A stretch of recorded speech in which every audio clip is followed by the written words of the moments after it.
नमस्कार, मैं दीपक सिंह सरोची। अगस्त महीने का यह आखिरी शनिवार दो वजहों से बेहद सुर्खियों में है। पहला, पिछले 51 सालों से कांग्रेस के साथ ही रहे गुलाम नबी आज़ाद ने आखिरकार पार्टी का दामन छोड़ दिया। वहीं पार्टी छोड़ने से पहले उन्होंने कांग्रेस की अंतरिम अध्यक्ष सोनिया गांधी को 5 पन्नों का एक इस्तीफा पत्र लिखा है, जिसमें राहुल गांधी की राजनीति में एंट्री, पार्टी के अंदर की सलाह लेने की प्रक्रिया को खत्म करने और अनुभवी नेताओं को किनारे कर गैर अनुभवी और चापलूसों को पार्टी के मामलों में प्राथमिकता दी जाने की बात कही गई है। कांग्रेस के लिए मुश्किल यह है कि उनके नेता बारी बारी से पार्टी छोड़ रहे हैं। एक दिन पहले ही कांग्रेस के युवा प्रवक्ता जयवीर शेरगिल ने भी पार्टी से इस्तीफा दे दिया था। उनसे पहले आनंद शर्मा ने हिमाचल प्रदेश की संचालन समिति छोड़ी थी। साल 2022 में हार्दिक पटेल, सुनील जाखड़ समेत कई बड़े नाम कांग्रेस से अलग हो चुके हैं। वैसे गुलाम नबी जैसे नेताओं का आज़ाद होना यह बता रहा है कि कांग्रेस अब पूरी तरह से नए रास्ते पर चलने को तैयार है। वहीं आज की दूसरी बड़ी खबर है सुप्रीम कोर्ट के मुख्य न्यायाधीश एन.वी. रमन्ना के कार्यकाल का खत्म होना। 26 अगस्त 2022 को एन.वी. रमन्ना का बतौर मुख्य न्यायाधीश कार्यकाल खत्म हो गया है। मुख्य न्यायाधीश एन.वी. रमन्ना का कार्यकाल इसलिए भी यादगार रहेगा क्योंकि उन्होंने जब अपने पद की बागडोर संभाली थी तब उनके दो पूर्ववर्ती मुख्य न्यायाधीशों का कार्यकाल विवादों से घिरा था। हालांकि जाते जाते मुख्य न्यायाधीश एन.वी. रमन्ना की खंडपीठ ने वर्ष 2007 के गोरखपुर दंगा मामले में उत्तर प्रदेश के मुख्यमंत्री योगी आदित्यनाथ को बड़ी राहत देते हुए उनके खिलाफ मुकदमा चलाने के लिए की गई अपील को खारिज कर दिया है। सुप्रीम कोर्ट ने अपने फैसले में कहा है कि याचिका में कोई मेरिट नहीं है। खैर, सबसे पहले बात गुलाम नबी आज़ाद की। गुलाम नबी आज़ाद जम्मू इलाके से आते हैं और पार्टी के पुराने और अनुभवी नेता रहे हैं। वे पिछले साल फरवरी महीने तक राज्यसभा में विपक्ष के नेता रह चुके हैं। वह 3 साल जम्मू कश्मीर के मुख्यमंत्री भी रह चुके हैं। 2 सालों तक जम्मू कश्मीर युवा कांग्रेस के अध्यक्ष रहे। लगभग 37 सालों तक कांग्रेस के राष्ट्रीय महासचिव भी रहे। 7 सालों तक राज्यसभा में नेता प्रतिपक्ष रहे। इंदिरा गांधी, नरसिम्हा राव और मनमोहन सिंह के कार्यकाल में केंद्रीय मंत्री तक रहे। इंदिरा गांधी से लेकर सोनिया गांधी तक गुलाम नबी आज़ाद सबके गुड लिस्ट में रहे। फिर इस तरह विदाई की क्या वजह रही? इसी महीने 16 अगस्त को कांग्रेस ने आज़ाद को जम्मू कश्मीर प्रदेश कैंपेन कमेटी का अध्यक्ष बनाया था। तभी से वह हाईकमान के फैसलों से नाराज बताए जा रहे थे। नाराजगी का आलम यह था कि आज़ाद ने अध्यक्ष बनाए जाने के 2 घंटे बाद ही पद से इस्तीफा दे दिया। इस्तीफा देते हुए उन्होंने इस पद को अपना डिमोशन बताया था। राजनीतिक जानकारों की माने तो 73 वर्षीय आज़ाद अपनी सियासत के आखिरी पड़ाव में एक बार फिर से प्रदेश कांग्रेस की कमान संभालना चाह रहे थे, लेकिन केंद्रीय नेतृत्व ने उनकी बजाय 47 साल के विकार रसूल वानी को यह जिम्मेदारी दे दी। हालांकि वानी गुलाम नबी आज़ाद के बेहद करीबी हैं, लेकिन आज़ाद को कांग्रेस आलाकमान का यह फैसला रास नहीं आया। उनका मानना है कि कांग्रेस पार्टी जानबूझकर उनके करीबी नेताओं को उनसे अलग कर रही है। आज़ाद की कांग्रेस हाईकमान से खटपट पहले भी रही थी। गुलाम नबी आज़ाद 2 नवंबर 2005 से 11 जुलाई 2008 तक जम्मू कश्मीर के मुख्यमंत्री रहे थे, लेकिन साल 2008 में जब उन्हें सीएम पद से हटाया गया तब कांग्रेस आलाकमान से उनकी खटपट हो गई थी।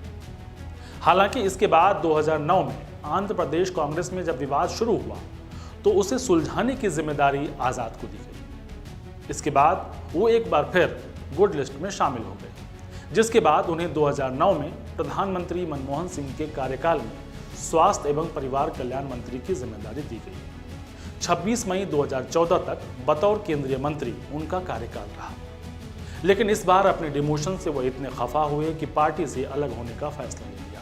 5 पन्नों की चिट्ठी को अगर ध्यान से पढ़ें तो आज़ाद की बेबसी समझ आती है। ऐसा लगता है कि वो नए लोगों को ज़्यादा तवज्जो देने के खिलाफ हैं, लेकिन राहुल गांधी के सामने नए सिरे से पार्टी को संभालने की जिम्मेदारी है। उन्हें न केवल पुराने लोगों को समेटना है, बल्कि वर्तमान के नाव में सवार होकर भविष्य की यात्रा तय करना। और इसके लिए राहुल गांधी शायद पुराने लोगों को साइड करने की तैयारी कर चुके हैं। यह फैसला गलत है या सही, इस पर चर्चा बाकी। सबसे पहले एक बार गुलाम नबी आज़ाद के उस खत को हूबहू पढ़ते हैं बिना किसी लाग लपेट के। आदरणीय कांग्रेस अध्यक्ष, मैंने 1970 के मध्य जम्मू कश्मीर में कांग्रेस तब ज्वाइन की जब इस पार्टी के इतिहास को देखते हुए इससे जुड़ना गलत माना जाता था। इन सब से प्रभावित हुए बिना छात्र जीवन से ही मैं आज़ादी की अलग जगाने वाले गांधी, नेहरू, पटेल, अबुल कलाम आज़ाद, सुभाष चंद्र बोस के विचारों से प्रभावित था। संजय गांधी के कहने पर मैंने 1975-76 में जम्मू कश्मीर यूथ कांग्रेस की अध्यक्षता संभाली। कश्मीर यूनिवर्सिटी से पोस्ट ग्रेजुएशन के बाद 1973-75 तक मैं कांग्रेस के ब्लॉक जनरल सेक्रेटरी का जिम्मा भी संभाल रहा था।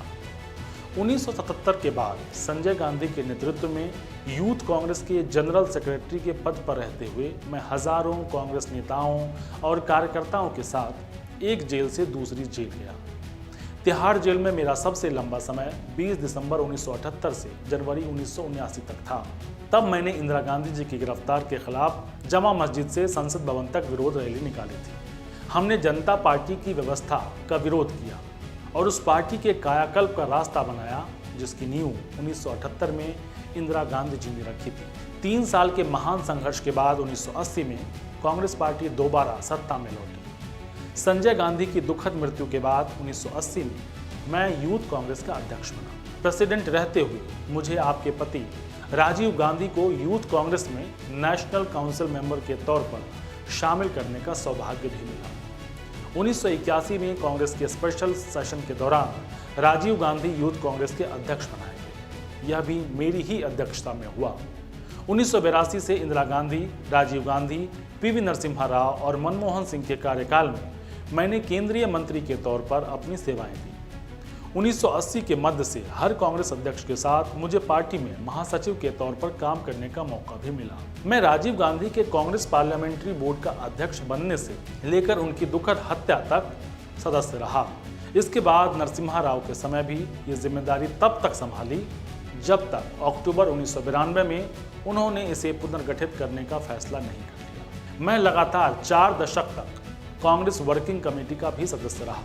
35 साल तक मैं देश के हर राज्य और केंद्र शासित प्रदेश में पार्टी का जनरल सेक्रेटरी इंचार्ज भी रहा। मैं ये बताते हुए खुश हूँ कि जिन राज्यों में मैं इंचार्ज रहा उनमें से 90% में कांग्रेस को जीत मिली। मैं ये सब इसलिए गिना रहा हूँ ताकि इस महान संस्था में दिए गए मेरे योगदान को सही तरीके से देखा जाए। राज्यसभा में मैंने लीडर ऑफ अपोजिशन के तौर पर 7 साल तक काम किया।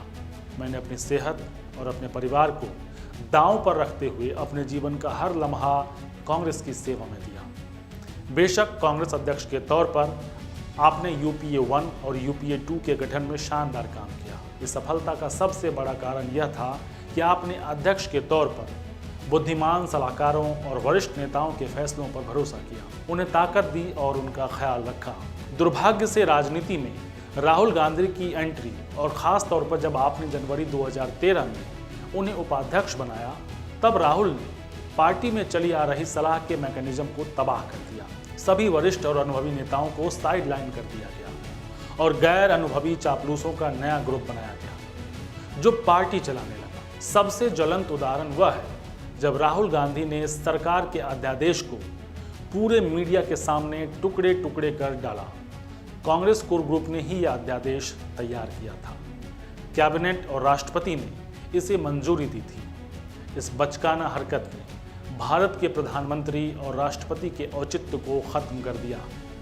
किसी भी चीज़ से ज़्यादा यह इकलौती हरकत 2014 में यूपीए सरकार की हार की बड़ी वजह थी। इसके चलते राइट विंग और कारोबारी फायदों का एक गठजोड़ हुआ और उसने एक दुष्प्रचार का कैंपेन चलाया। जानकारी मिली है कि आज़ाद ने अपने समर्थकों से कहा है कि वह तैयार रहे क्योंकि वह जम्मू कश्मीर आ रहे हैं। सवाल उठता है कि क्या वह बीजेपी की तरफ जा सकते हैं। ऐसा इसलिए कह रहा हूं क्योंकि आपको याद होगा 15 फरवरी 2021 को जब आज़ाद का राज्यसभा का कार्यकाल खत्म हो रहा था तो उन्हें विदाई देते हुए पीएम नरेंद्र मोदी भावुक हो गए थे। इतना ही नहीं, मोदी सरकार ने 2021 में गुलाम नबी आज़ाद को पद्म भूषण सम्मान भी दिया था। अब एक नज़र मुख्य न्यायाधीश एनवी रमन्ना के कार्यकाल पर। मुख्य न्यायाधीश रमन्ना का कार्यकाल पहले के 2 चीफ जस्टिस के मुकाबले बेहतर रहा। रंजन गोगोई को अपने ही खिलाफ दायर एक याचिका पर अपने ही कोर्ट में सुनवाई करनी पड़ी थी, जबकि शरद अरविंद बोबड़े के कार्यकाल के दौरान सुप्रीम कोर्ट की छवि को लेकर काफी चर्चा रही थी। कहा जा सकता है कि इन मामलों में रमन्ना खुशकिस्मत रहे। हालांकि उनके कार्यकाल में कुछ महत्वपूर्ण मामले लंबित ही रह गए। कई जानकार मानते हैं कि रमन्ना ने खुद को विवादों से दूर रखने के लिए भी ऐसा किया। एक नज़र उन मामलों पर जो लंबित रह गए। जम्मू कश्मीर में संविधान के अनुच्छेद 370 को हटाया जाना, जिसको चुनौती देने वाली 23 याचिकाएं तभी से लंबित हैं। UAPA जैसे कानून को निरस्त करना, कर्नाटक के शिक्षण संस्थाओं में हिजाब पर प्रतिबंध का मामला, नागरिकता संशोधन कानून को निरस्त करना, इलेक्टोरल बॉन्ड को सार्वजनिक करना। हालांकि जाते जाते चीफ जस्टिस ने दिल्ली सरकार और उपराज्यपाल के अधिकार क्षेत्र से संबंधित याचिका के लिए संवैधानिक पीठ का गठन करने की घोषणा जरूर कर दी है। एक बात और है, जस्टिस रमन्ना को उनकी टिप्पणियों और उनके भाषणों की वजह से भी किया जाएगा। एक नज़र उनके कुछ भाषणों और टिप्पणियों पर, जिसकी खूब चर्चा रही। आंध्र प्रदेश के एक विश्वविद्यालय में बतौर मुख्य अतिथि मंच को संबोधित करते हुए उन्होंने कहा कि उच्च शिक्षा प्रदान करने वाले संस्थान इसलिए अपना सामाजिक औचित्य खोते जा रहे हैं क्योंकि ये फैक्ट्रियों की तरह काम कर रहे हैं और ये फैक्ट्रियां कुकुरमुत्ते की तरह पनप भी रही हैं। इसी महीने की 24 तारीख को एक याचिका की सुनवाई के दौरान मुख्य न्यायाधीश NV रमन्ना ने टिप्पणी की कि देश में रिटायर होने वालों की कोई कदर नहीं है। पिछले महीने जस्टिस रमन्ना ने व्याख्यान में न्यायाधीशों को सलाह देते हुए कहा था कि भावनात्मक आवेश से प्रभावित होने से बचना चाहिए।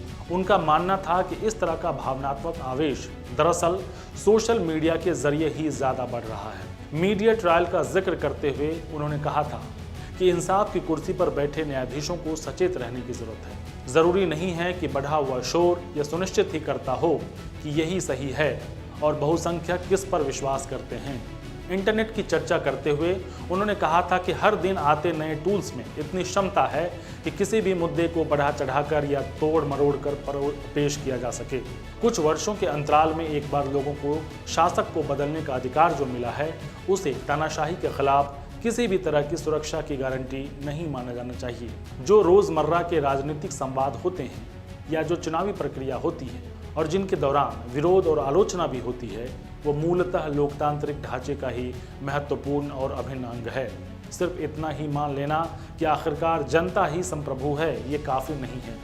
इस बात को मानवीय गरिमा और स्वायत्तता के विचार में भी परिलक्षित होना चाहिए। कानून का शासन व्याख्यान पर बोलते हुए मुख्य न्यायाधीश ने इसकी तुलना दो धारी तलवार से की है। उनके अनुसार इसका इस्तेमाल दोनों तरह से हो सकता है, न्याय के निष्पादन के लिए भी और उत्पीड़न के लिए भी। कानून के शासन के लिए न्यायपालिका का स्वतंत्र होना बेहद जरूरी है। प्रत्यक्ष या अप्रत्यक्ष तरीके से न्यायपालिका को कार्यपालिका और विधायिका द्वारा नियंत्रित नहीं किया जा सकता है। अगर ऐसा हुआ तो कानून का शासन महज एक दिखावा ही बनकर रह जाएगा। कानून का शासन विषय पर बोलते हुए वकीलों के लिए भी कई सुझाव दिए थे। उन्होंने कहा कि पहले से बनाई हुई धारणा ही नाइंसाफी को बढ़ावा देती है। उन्होंने अल्पसंख्यकों का जिक्र करते हुए कहा कि इंसाफ करते हुए ऐसे समूहों की आर्थिक और सामाजिक परिस्थितियों को भी ध्यान में रखा जाना चाहिए। आज के लिए बस इतना ही। अगले कार्यक्रम में फिर किसी नए विषय पर होगी चर्चा। तब तक के लिए नमस्कार। देश और दुनिया से जुड़ी अन्य खबरों के लिए देखते रहिए एडिटर जी हिंदी।